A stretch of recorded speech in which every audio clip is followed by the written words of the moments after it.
I do not promise you that this struggle for freedom will be easy. I do not promise a quick way out of our nation's problems, when the truth is that the only way out is an all-out effort. What I do promise you is that I will lead our fight, and I will enforce fairness in our struggle, and I will ensure honesty. And above all, I will act. That was former President Jimmy Carter speaking from the Oval Office in 1979 about a crisis of confidence facing the country. Carter died on Sunday. He was 100 years old, the longest living U.S. president of all time. Carter had been in poor health for a while. In February last year, he entered hospice care. He had been treated in recent years for an aggressive form of skin cancer with tumors that spread to his liver and his brain. In the hours since Carter's death, condolences have been pouring in from around the world and from across the political spectrum. President Joe Biden, President-elect Donald Trump, Senate Majority Leader Chuck Schumer, and Minority Leader Mitch McConnell, they released statements on Sunday praising his character, his humility, and his devotion to public service. At the Carter Presidential Center in Atlanta on Sunday evening, a slow stream of visitors laid flowers and notes at a statue of the late president near the library's entrance.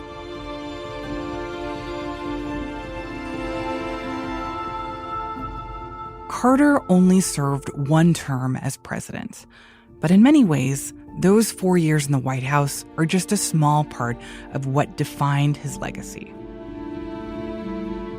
From the newsroom of The Washington Post, this is Post Reports. I'm Martine Powers. It's Monday, December 30th. Today, we explore Carter's life, his presidency, and what made him so memorable after leaving office. He was a president who was dealing with trouble in one form or another throughout his presidency. This is Dan Boltz. He covers national politics for The Post. He says that Carter's legacy has been shaped by all the problems the country was dealing with at the time. During his term in office, the U.S. was struggling with a recession and an energy crisis. There were foreign policy challenges in the Middle East. And coming out of the Watergate scandal, there was a real lack of trust in American institutions. He got tagged with being a failed president. That hurt Carter's legacy initially, and I think over the last 40 years since he left office, there's obviously been a considerable amount of revisionism, both as to what kind of a president he was and certainly, the kudos he earned as a post-president. So it's this combination of the political life and the post-presidential life that has created this kind of clash of images and reputations. Dan sat down with my co-host Elahe Izadi to remember President Carter.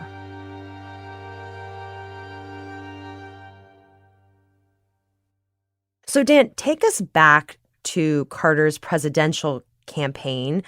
When was that? What was the mood of the nation like at that time? And can you sort of describe what the historic context was that Carter was running in? Well, he was a very unlikely presidential winner. I mean, he'd been a one-term governor of Georgia, not known nationally, not regarded in the early stages of the presidential campaign, the 1976 cycle, as a likely winner.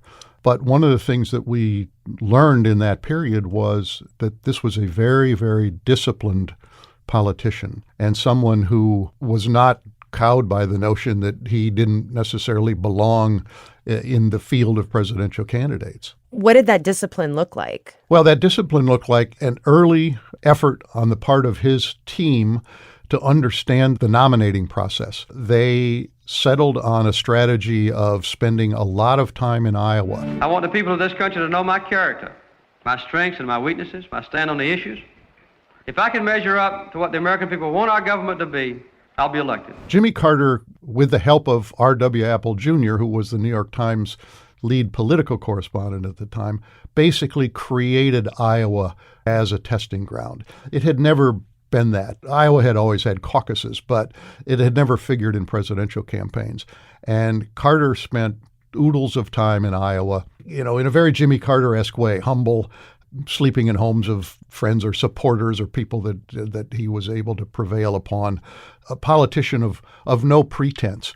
And what happened was that he finished ahead of every other candidate. My recollection is that Uncommitted actually won that year. Wait, like uncommitted candidate. Right. But Jimmy Carter finished ahead of the other candidates in the race, primary. in the caucus. And Johnny Apple wrote about it and made it a relatively big deal. I mean, indicated that this was a breakthrough. This little-known governor, ex-governor from Georgia, had broken through and prevailed in the Iowa caucuses with the Iowa Democratic voters. That led to his success in New Hampshire. And what happened then was he became the leading candidate. By the end of the process, he had prevailed, much to the surprise of people at the beginning of it. And it was a candidacy that met the moment of the country. And what was that moment? What was going on in the country at the time that Jimmy Carter was running for president? Well, in 1974, as everybody remembers, Richard Nixon was forced to resign the presidency because of Watergate. Watergate had dominated the political scene in Washington and the country. Richard Nixon's future as the President of the United States has now apparently moved beyond his control. Despite his own considerable powers as chief executive, his future is really in the hands of the other two branches of government, the courts and the Congress. The country was in a very sour mood. The American people had been lied to by Richard Nixon. The country had gone through this traumatic series of hearings, the Irvin hearings, first in the Senate and then the impeachment hearings in the House Judiciary Committee. And Jimmy Carter's approach to this was, I will never lie to you. That was the basic message. I'm a Southerner, and I'm proud of a heritage that shows concern for the working men and women who are the backbone of our great nation. These are the people who are often cheated by an unfair system of government. These are the people forgotten by the present administration, while the influential and powerful get special favors. When I'm elected president, that will change. We in the South can help by voting for Jimmy Carter, a leader for a change. And he captured that, and he had a demeanor that gave it authenticity that allowed him to rise, that allowed him to create a connection with the American people. Yeah, like his background was he was a peanut farmer, right? Well, he was a peanut farmer, that's right, and a politician. And, he was a Southern politician at a time when race was so central to Southern politics. Not that it isn't today, but very, very central to it. And when he was elected governor, he addressed that centrally. Based on this knowledge of Georgians, North and South, rural and urban, liberal and conservative, I say to you quite frankly that the time for racial discrimination is over. It's always been my view on presidential politics that every campaign plays out against the backdrop of the time and place of the country. And it is the candidate who understands that moment and can address it directly and with authenticity who often prevails. And that was the case for Jimmy Carter in 1976. I don't claim to know all the answers, but I have said many times in my campaign around all 50 states that I'm not afraid to take on the responsibilities of President of the United States because my strength and my courage and my advice and my counsel and my criticism comes from you. And if I can tap the greatness that's in you and in the American people, we can make our nation's government great and a source of pride once again. So Carter wins the presidential election. What is his policy vision as he enters office? And what were the major issues that he was faced with as he became president? Well, the biggest issue he was facing was the economy. He was dealing with stagflation, which is the combination of high inflation and high unemployment, and it was a knotty problem that resisted almost every solution.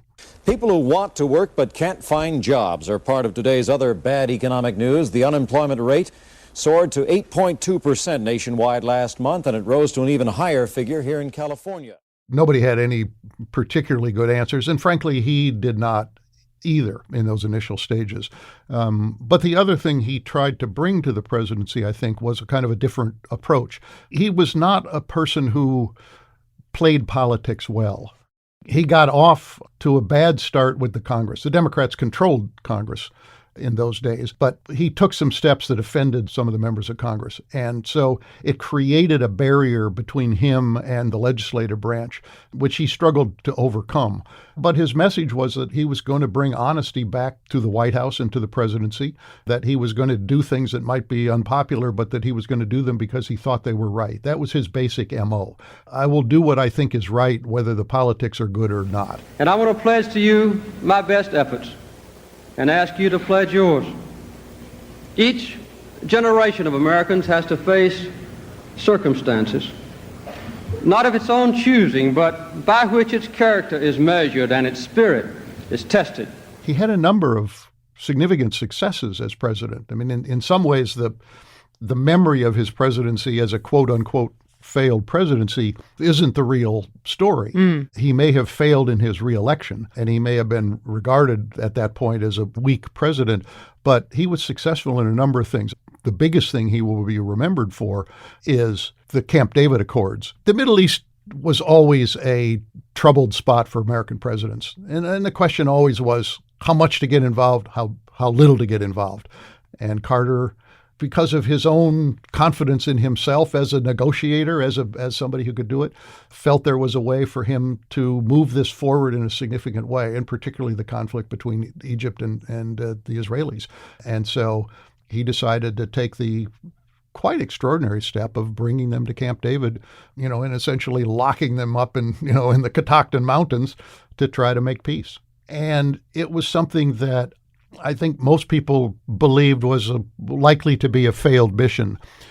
But Carter was dogged, he was determined, and he just stuck with it. And there were moments at which it looked as though the negotiations were going to collapse, and one side or the other was throwing up their hands and saying, we're not going to do this, or they were ready to leave.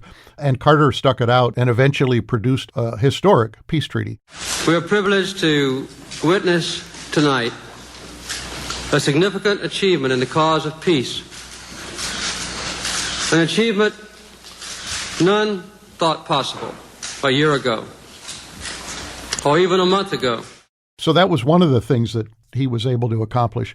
But there were others. I mean, the SALT II treaty with the then Soviet Union, the Panama Canal Treaty. This was returning the Panama Canal to the Panamanians and getting that through the Senate, which was not an easy battle, but he was able to prevail on that. Airline deregulation, which we take for granted today, but the airline industry prior to Carter was highly regulated, and the deregulation opened up air travel to a lot more people because prices were more competitive and prices came down. He did the Alaska Lands deal, which tripled the size of protected wilderness. So there were a number of things that he was able to do, but some of those, unfortunately have been forgotten because of some of the big problems that ultimately kind of overwhelmed him. Mm-hmm. Dan, I'm glad you're laying out some of his successes that were eclipsed perhaps by the failures, but how did he try to address the economic situation? And also, how did he communicate to the American public? And I also know that the U.S. was going through an energy crisis at the time, and that was sort of a cloud hanging over his presidency as well. So how did he navigate that? Well, you could say he was one of the first green presidents. I mean, he tried to address the energy crisis and urged people to turn down their thermostats and do things to conserve energy. And I'm asking you, for your good and for your nation's security, to take no unnecessary trips, to use carpools or public transportation whenever you can, to park your car one extra day per week, to obey the speed limit, and to set your thermostats to save fuel. He was a preacher at heart, and he tried to preach to the American people, preach goodness and preach energy conservation, or preach doing the right thing in your home and in your community. But he was dealing with, problems that were not easily solved by turning the thermostat down to 68 degrees or 65 degrees at night or 78 degrees in the summertime. The most memorable moment came in the summer of 1979. It was this sense that the country was adrift, and Carter was trying to understand what he saw as the problems. And he gave a speech that has become known as the Malaise speech. It's clear that the true problems of our nation are much deeper, deeper than gasoline lines or energy shortages, deeper even than inflation or recession. So I want to speak to you first tonight about a subject even more serious than energy or inflation.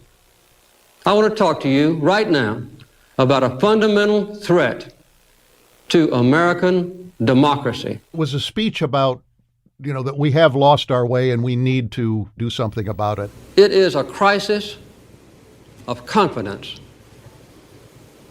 It is a crisis that strikes at the very heart and soul and spirit of our national will. We can see this crisis in the growing doubt about the meaning of our own lives and in the loss of a unity of purpose for our nation. It was a very memorable speech. I mean, I was in the newsroom that night, was a young editor at the Washington Post, and I think we all remember that night as being a kind of singular moment in his presidency. In many ways because it so embodied who Jimmy Carter was as a person. But then he did something completely unexpected, which was he asked for the resignation of every member of the cabinet. Now, his goal was to get rid of a few cabinet members who had given him trouble.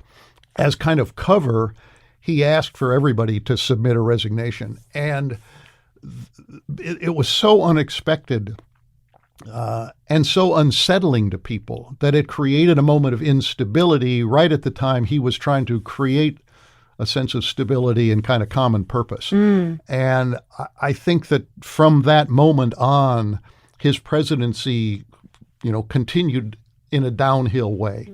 One of the other moments that Jimmy Carter featured pretty largely in was the Iranian hostage crisis. Dan, can you take us back to that time, remind us what led up to it, and then how did Jimmy Carter handle it? It certainly was the biggest moment of his presidency, and in many ways probably the thing that brought him down in the 1980 campaign.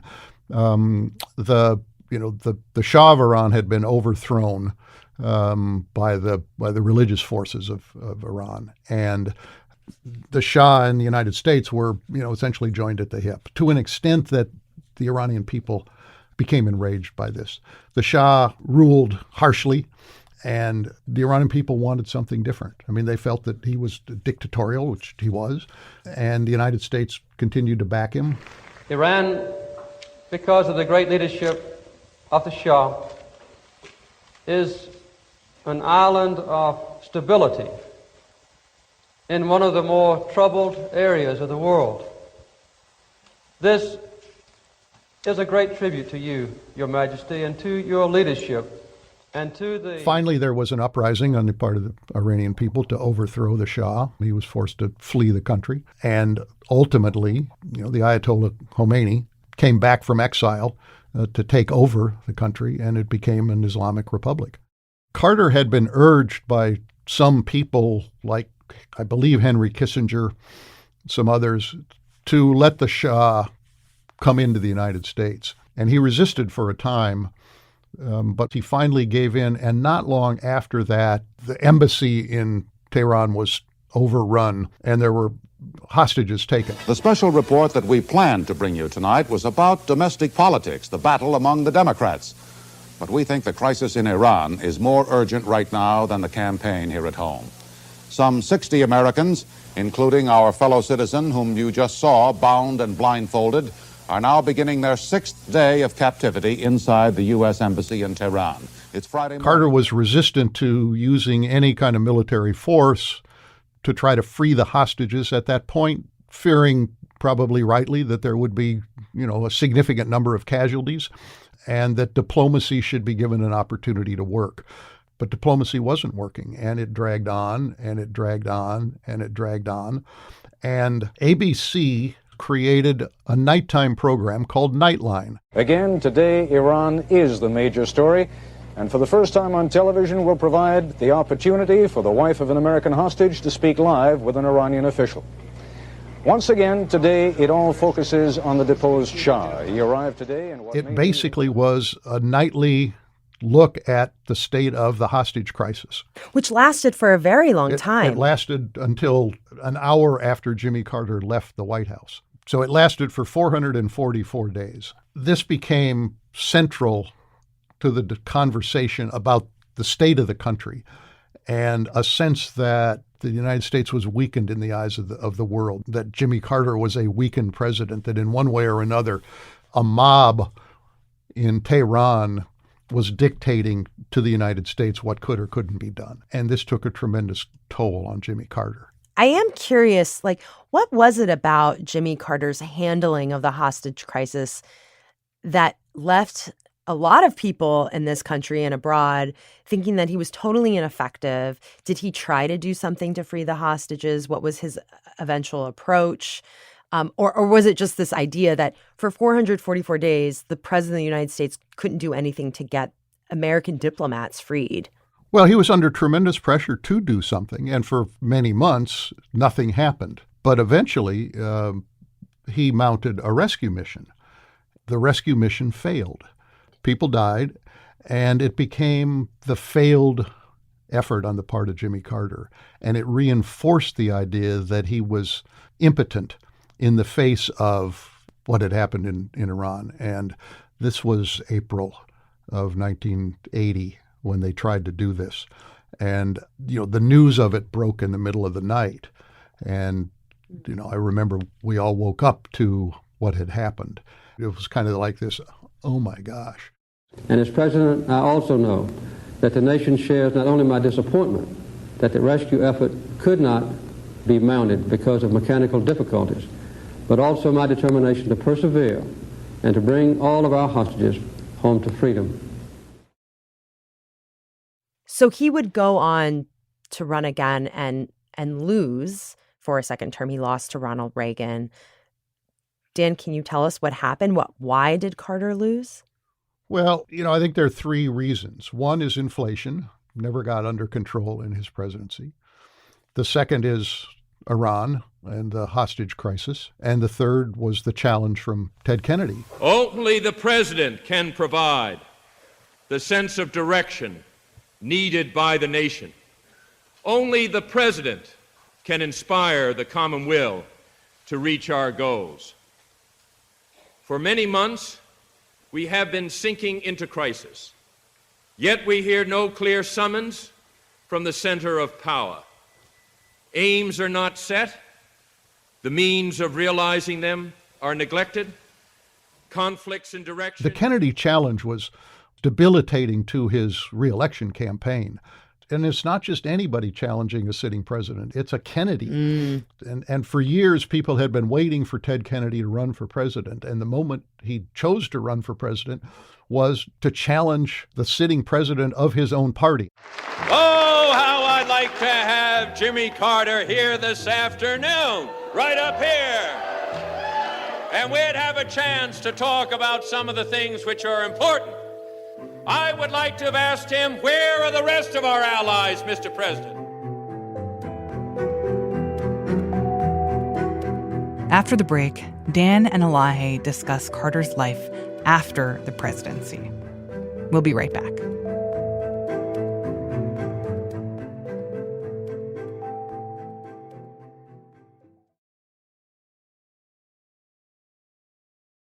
So when Carter leaves office, he leaves on this pretty low note.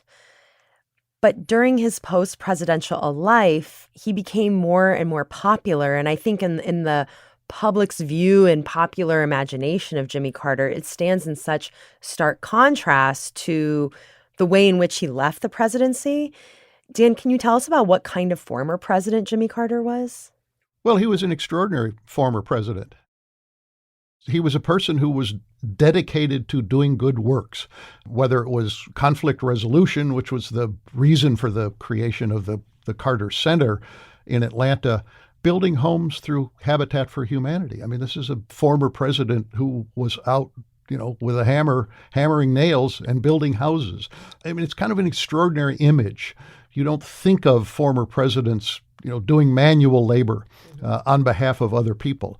And returning to Plains, Georgia, the tiny town where he grew up, teaching Sunday school at the church where he had gone for years and years along with his wife.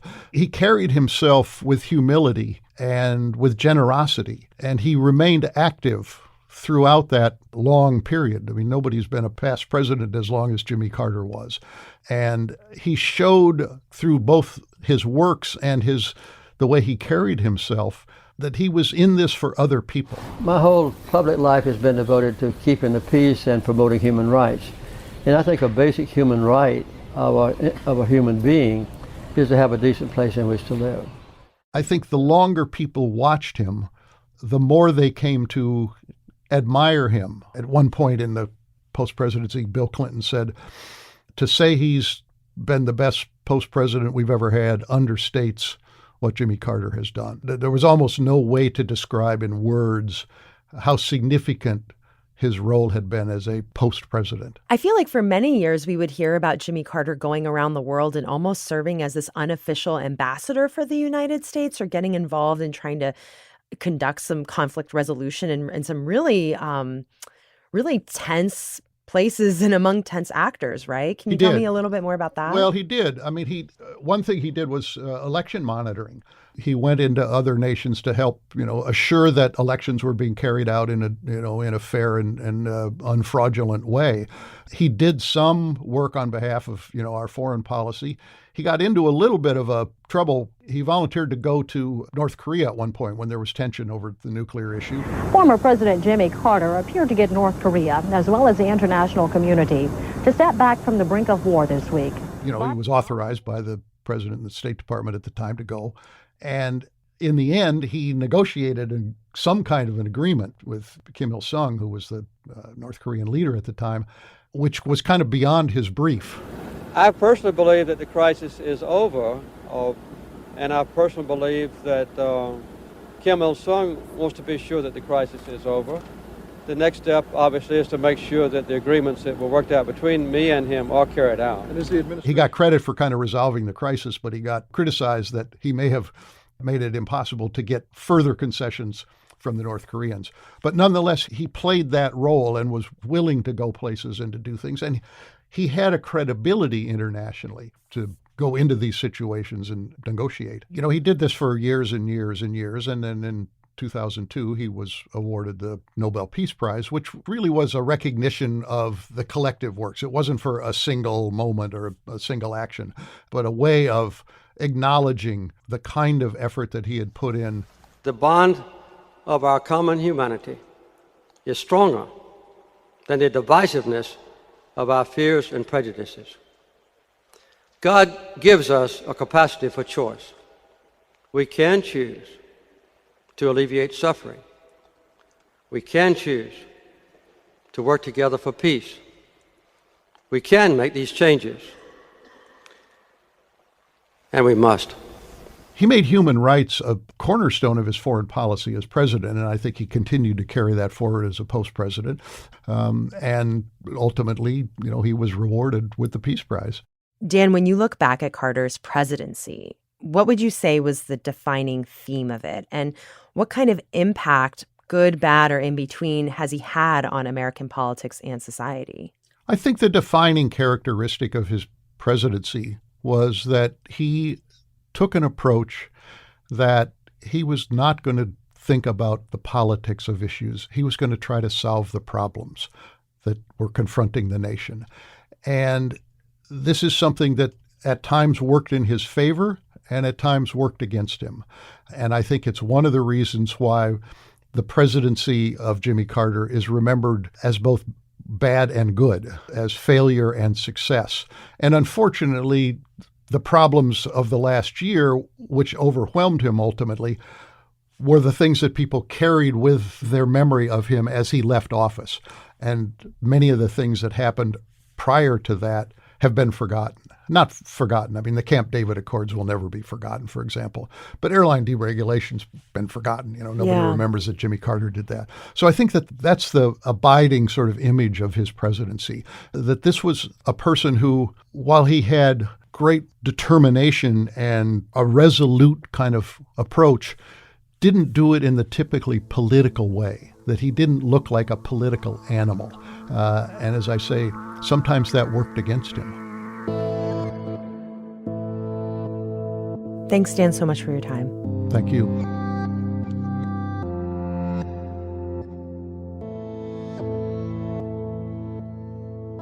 That was political correspondent Dan Baltz speaking with my co-host, Elahe Izadi. President Carter is survived by his children, 11 grandchildren, and 14 great-grandchildren. President Biden said he will order an official state funeral to be held in Washington, D.C. There will also be public observances in Atlanta. Carter will be buried in a private ceremony in Plains, Georgia.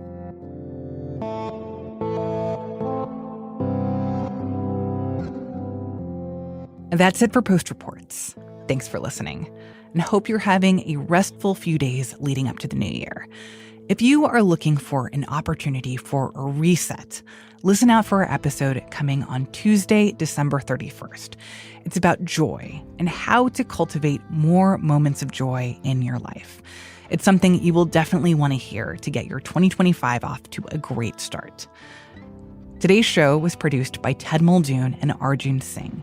It was mixed by Ted and edited by Maggie Penman with help from Rena Flores. I'm Martine Powers. We'll be back tomorrow with more stories from the Washington Post.